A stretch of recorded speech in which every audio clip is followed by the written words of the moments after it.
Peggy 16.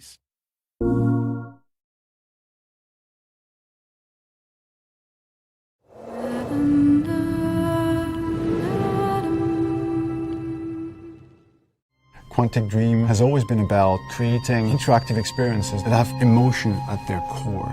It's about telling the story of characters and giving the player the possibility, through their actions, to change the way the story unfolds. When I write my script, I have an idea of how I want the story to be played. So we try to render David's idea into a game and see with him if it matches what he had in mind. In case it doesn't, we go back to the writing stage and keep working until the result perfectly matches David's vision. What we try to do in Beyond is really an intuitive and immersive experience. So we created a very discreet user interface with only white dots on screen and very simple controls. We wanted to revisit the action system and go for something that would be more invisible and more intuitive to the player. We didn't want the interface to be a barrier. We wanted the player to focus on what he's doing on screen and not on how to do it.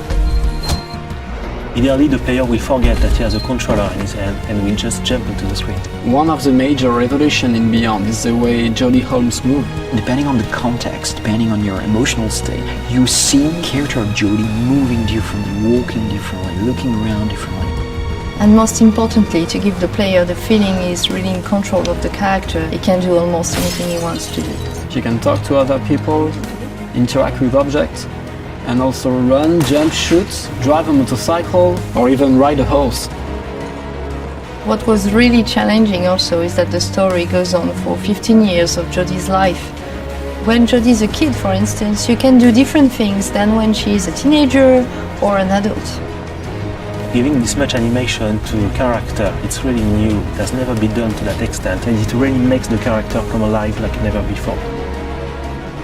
We wanted to have these new mechanics with Aiden. I wanted to give this feeling of flying around and going through matter and through walls. So we started making some research on how ghosts would move or even a fish would swim underwater. We thought that using orbs is an interesting approach. It would give us this physicality that we need to interact with matter. It became really something natural to assign them to the two analog sticks and have to play with them, to focus them, or on the opposite, to split them apart. During the process of this production, we made what we call user tests. You just watch people playing and you see where they succeed, where they fail. If a player don't get it right, it's only our fault. So we work very hard to be able to correct it and give the best experience possible. After each user test, it's meeting after meeting just to find a good solution to every single issue the player may have had. I guess what we're looking for with the gameplay is really to find an interface that will allow you to play live. And we try to get closer and closer of the ideal interface where you don't think anymore, you just do it.